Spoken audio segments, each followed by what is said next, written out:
I think the Americans are quite happy for their servant to put on the uniform of a butler and to be an introducer and a peacemaker, but it doesn't change the fundamental reality that the typical British household is paying to US corporations' profits £2,000 a year.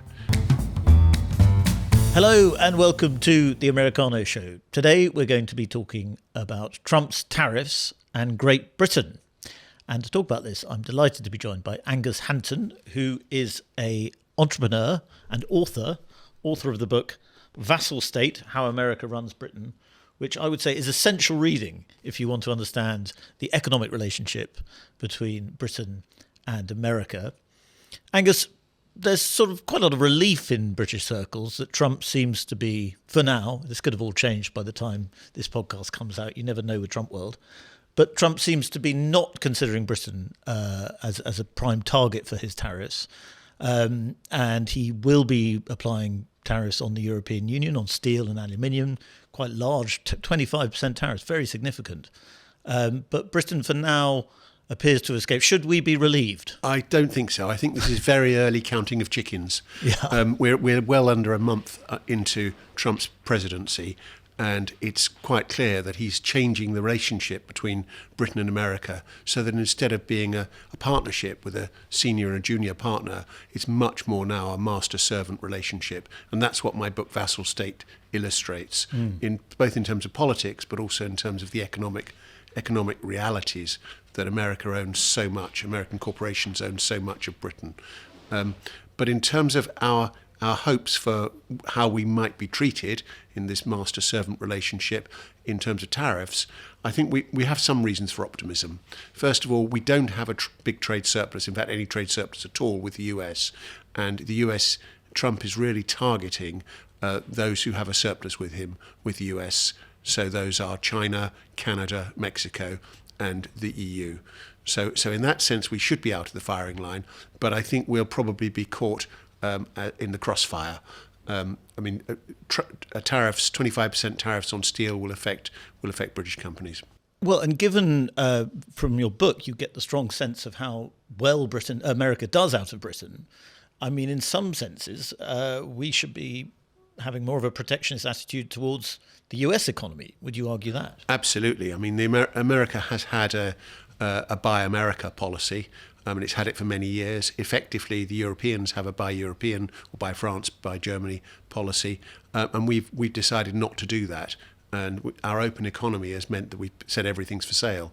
It's somewhat like a jumble sale, and there's still some stuff left on the shelves, not a vast amount. And one illustration of that was this week's news that Elliott, a New York-based company, is rattling the cage of British Petroleum, of BP, and there may well be an American takeover of one of the few British large companies. Yeah.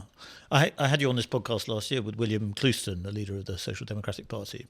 And you were both saying pretty much there's no family silver left in Britain. British Petroleum arguably, but in terms of steel production, in terms of manufacturing industry, Britain doesn't really have an economy in that sense. No, absolutely. We've sold so much of it. But I think what's not understood widely is that we've sold so much of it to the Americans. If you go into the street and ask the average person which country they think has done more takeovers, they'll say, well, probably China. But actually the US has taken over and owns 10 times as much of the UK economy. America owns 10 times as much as China does. So people just don't really understand the numbers. And it's partly because organisations like Boots, which are US owned, and Cisco and many of the defence companies, formerly Morrison's, and Manchester United, Chelsea, all these companies are owned by Americans, and people just don't realise the extent of American ownership. But I think what Trump does is he lays that bare, and he's saying quite brutally he's going to start using the power that the American corporations have. But it is true that tariffs on the UK may make US companies suffer as well. So to the extent that Britain represents a very big investment for America, it may want to protect its investment. I mean, of all America's overseas investments, 30% of them are in the UK. It's a huge proportion. Well, I remember the writer Andy Bacevich said to me once that Trump, he's not a fan of Trump, but he said Donald Trump, the good thing about Donald Trump is he exposes all the smelly little hypocrisies of the way power works. And in some ways, that's what he will be doing to tariffs, with Britain in particular. He's much more clear and upfront about the nature of the relationship. America is the metropole and we are the outpost. And for a long time, we've just been in denial about this. If you enjoy what we do here at Spectator TV, then why not subscribe to the magazine as well? If you subscribe today, you'll get 12 weeks for just £12, plus a free £20 John Lewis and Waitrose gift card.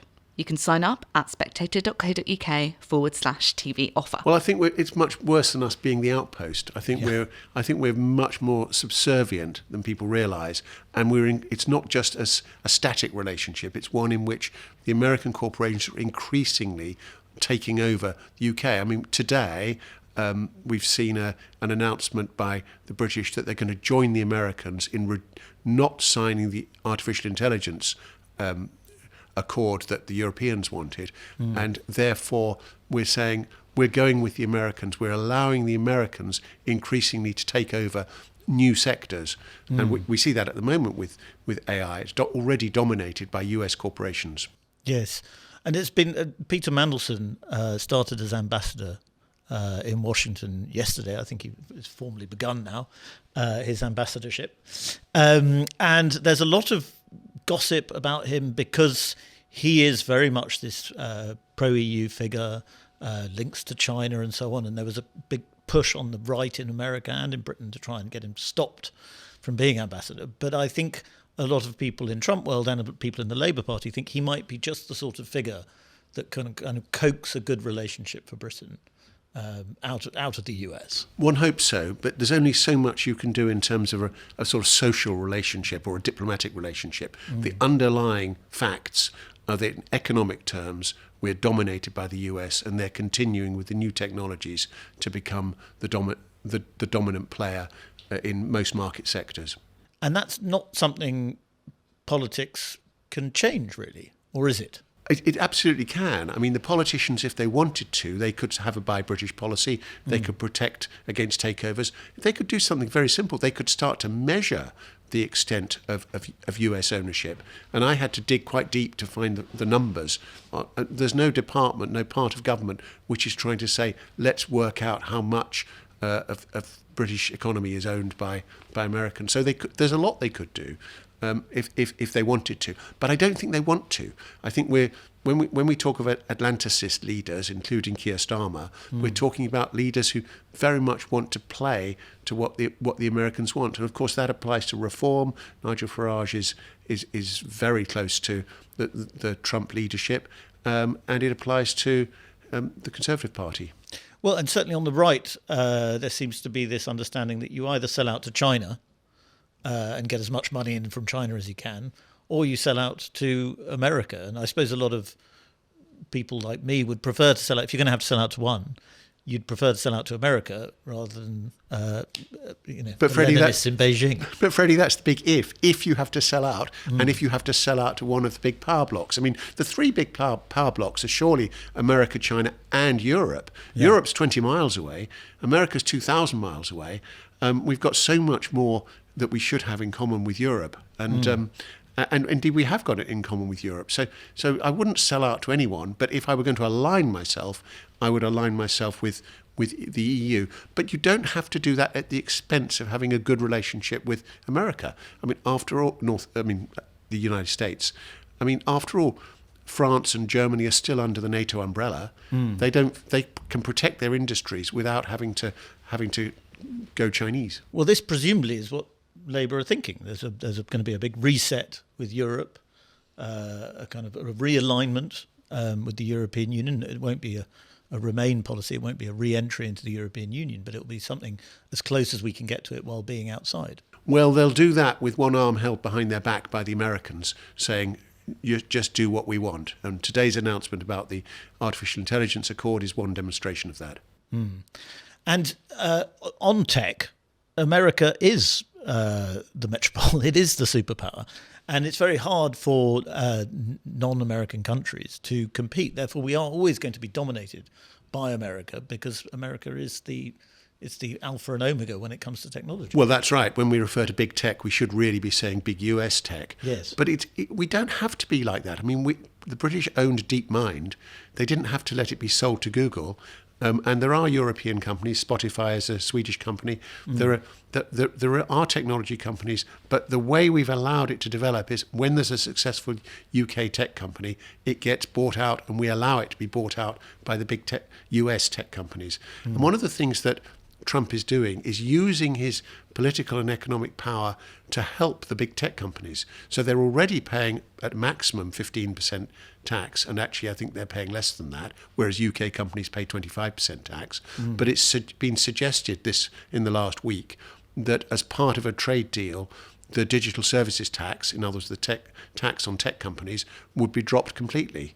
So I think this power that we're speaking of is being exercised to help big tech. Well, we saw in Britain with the debate over the Online Safety Act that any attempt of the government to kind of control the power of technology meets fierce resistance and ends up losing, possibly because these tech companies are so powerful. And indeed, the American stock market, to some extent, is big tech now. It is, all the bets are on technology, AI, Nvidia, and so on. These are all huge tech bets that are driving the American economy forward. Absolutely. I mean, the trillion-dollar companies are almost all tech companies, and they're almost all American, and they're dominated by sort of the big 5 or 6, Amazon, Apple, Google, Facebook, Microsoft, and of course now Nvidia, and yeah, they've got a terrific amount of power that reaches right into our lives, into our phones,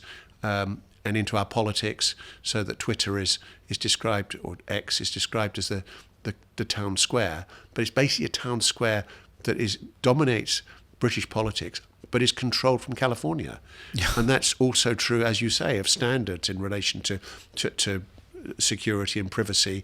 And what Facebook and Instagram and the online platforms are allowed to do. It's controlled from California and not as it should be from Westminster.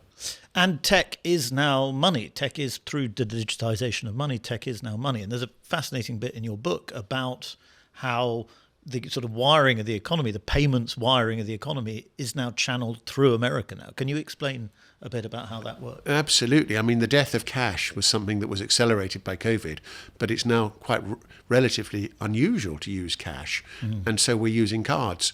But those cards are American, so Visa and MasterCard, Google Pay, Apple Pay, Amex.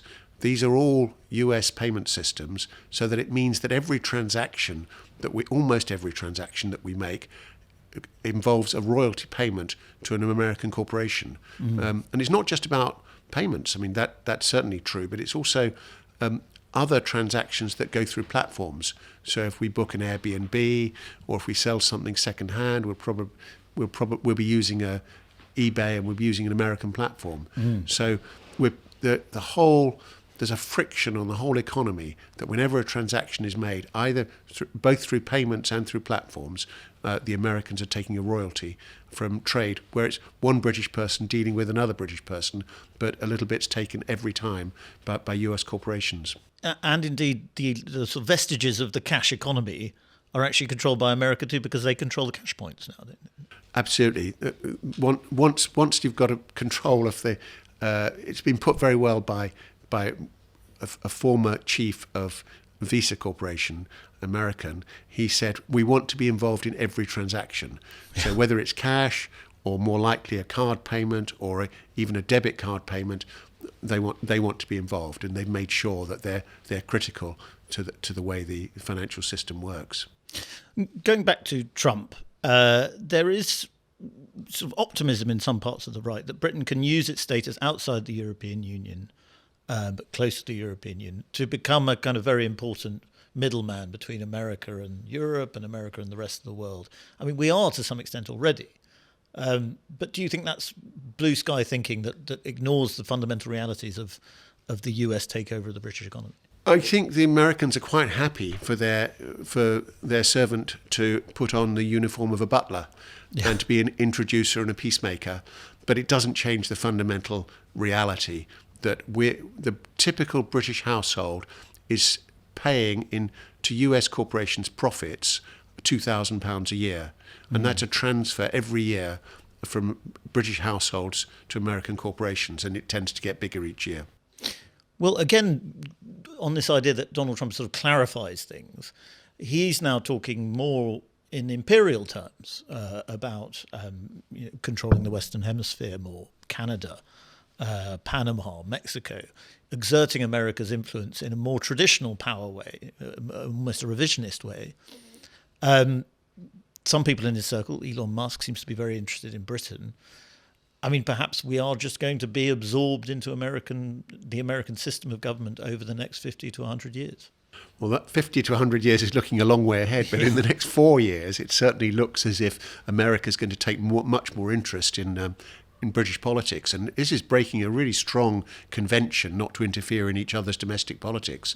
And Musk has broken that very fully. And it seems to me that Trump has done so when he rather patronisingly said that Keir Starmer is doing a good job so far. Yeah. I mean, it seems to me this sort of comment it has traditionally not been made. There's been supportive comments, but not this kind of judgmental comment with the implicit threat that if he doesn't do a good job, Trump will interfere.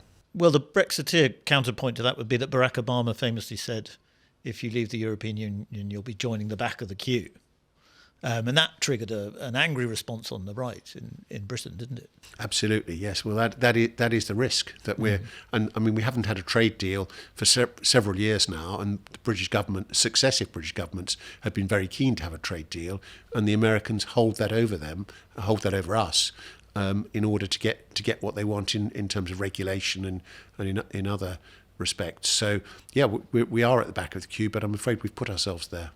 If Britain were to try to develop some kind of protectionist policies to protect our big companies, one law you mentioned in France is the so-called Danone law, which was introduced, I think, to stop a US private equity takeover of Danone, which is a huge French company. It was to stop PepsiCo taking over the basically milk and yogurt company. Exactly. I mean, you would like to see something like that in Britain? But again, what's really left? Well, what the French did was with the Danone law was they said that this Danone is a national strategic company, and it's important that it's French owned. And in a way, they were right, because the company supports small communities by buying milk from small farmers. And it doesn't have a policy of raw profit maximisation. It has stakeholders, and it's concerned about its employees and its communities. So I think, yes, we've fundamentally, British companies have somewhat different values than American companies. American companies have been all about profit maximisation at all costs. And I think British and European companies have a different culture, a belief that, yes, profit is important, and they are interested in making money, but employees are important, and customers are important, and communities are important, and the long term is important. So I think there's a culture clash in business, and I think if we go the American way, we're accepting the private equity willingness to sack anyone who's not making a profit, even in the short term, and to gear up with borrowing and to just maximise financial returns to the financial engineers. Is this what the British Chancellor Rachel Reeves would call securonomics? You would go along with that? You think there is an economic vision for Britain that could be more stable, long-term, social democratic in the future? Absolutely. If we boil it down just to making money, then a lot of people will lose their jobs needlessly. But in terms of Rachel Reeves's approach, I'm very disappointed in her not being more interested in British business, so that when she announced a great success in getting investment in the UK, it was very much investment by big tech companies and not investment by British companies themselves. Yeah, I take that point, but is it not just the reality of the financial waters that we're all swimming in, that now big tech is everything? Well, there are lots of different ways to deal with that. It would be reasonable for the government to say that they want to charge the same tax on big tech's profits as they charge on UK companies' profits. and it would be reasonable for them to say, we want to have much more say in regulation about what information, how the platforms work.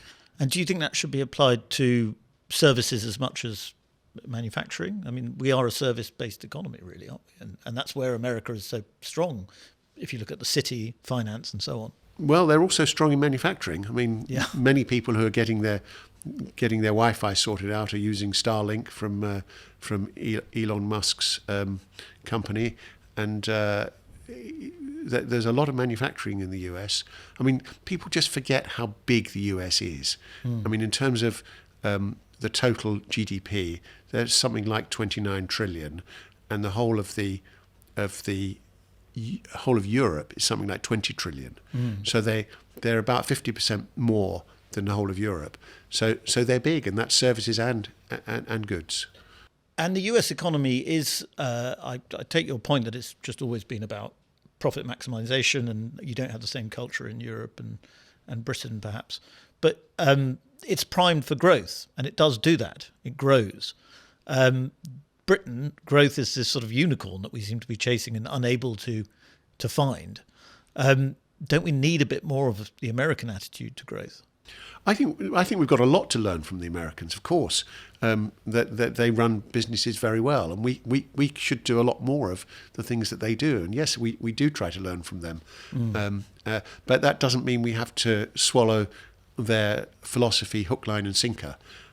We can be much more like the Americans or the Germans or the French in saying, yep, we've got to learn, a bit like after the Second World War with Le Défi Américain, the American challenge that was written by Jean-Jacques Schreiber, and he argued that the French needed to learn American business methods, and they did so, and very successfully. So we can learn American business methods without selling out to them. Yes. Has it been about a year since Vassal State came out? Vassal State came out last April. And coming up to a year. Yes. And in that time, do you think we've moved it more into vassalage, or are we seeing a way out? I'm afraid we've moved more into vassalage, particularly the disappointment of the new Labour government not being at all concerned about any economic nationalism, and secondly, Donald Trump being so keen to push American advantage into American dominance. Angus Hanton, thank you very much for coming on to Spectator TV. Thank you.